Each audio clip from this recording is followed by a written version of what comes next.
third, I'd say. Yeah. What amazes me about John McAfee is why he didn't run for president last year. He would have fit right in with Trump and Kaine and all the rest of them. There is time. There is time. It is kind of insane.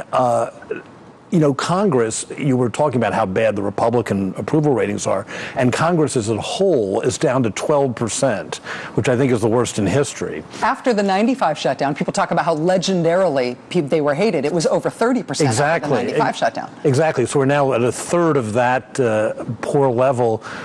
If he came, it would give people an excuse to tune in, and I guess a lot of 17-year-old women would be enrolled in Obamacare very fast if he was in charge.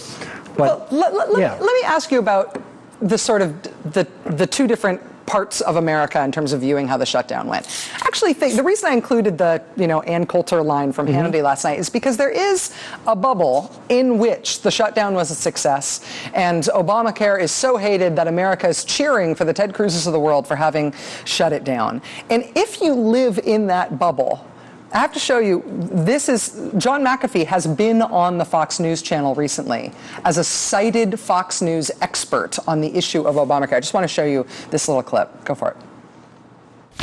You could even lose your life savings if you do sign up. John McAfee is a computer programmer and founder of the McAfee Computer Software Security Company, and he's my guest. Good to see you, Mr. McAfee. Good to see you, Gretchen. So how does somebody lose their life savings by signing up for Obamacare?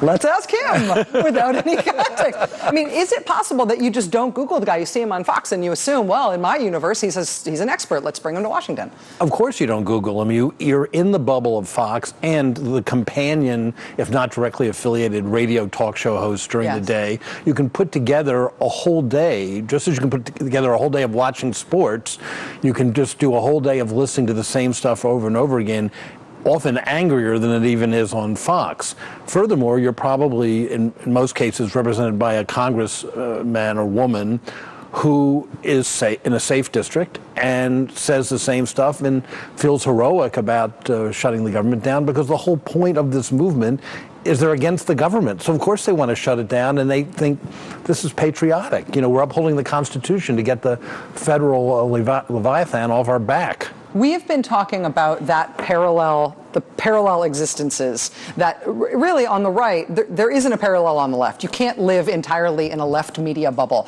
You can watch MSNBC all day and see a lot of liberals on TV, okay, but there isn't a liberal talk radio universe. There isn't a liberal media universe that is hived off from the rest of the world in the way that the conservatives are. We've been talking about that for a long time now, for 4 or 5 years now. I just wonder if the shutdown now puts more pressure on the bubble than has ever been put on it before, because the disapproval of what happened is so great that the bubble can't possibly withstand knowledge of that for long.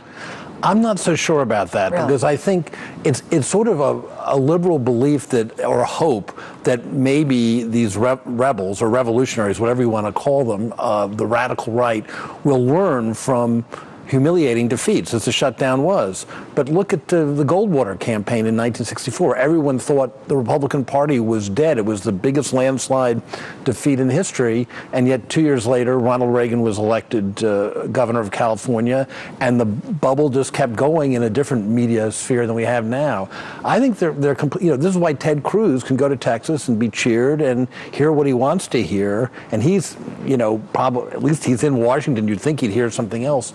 But I think he's confident that his cohort will remain faithful and not be penetrated by reality. The criticism has been made from the right of the right that it is a party that only wants to be in the minority, that it's a party that actually resents its majority status in the House, prefers to be an insurgency so they can be pure without actually having to take the sort of responsibility that you have to take for being in charge of something. I wonder if they actually would sort of bask in a Goldwater-esque defeat, because they could be perfect and uncompromising. Yeah, I think so. I think that we've seen that in the reaction to the Romney defeat. I think that it's made the far right of the party, which is really, in my view, the majority of the party, even though people say it's just a fringe. It's not a fringe. That is the base of the Republican Party. And their reaction to Romney's defeat was, oh, he wasn't right-wing enough. He was too moderate. He was the problem. They're not the problem. It's amazing. Frank Rich, writer-at-large for New York Magazine. Frank, thank you very much for being here. It's nice to have you. Thanks for having me. All right. We have a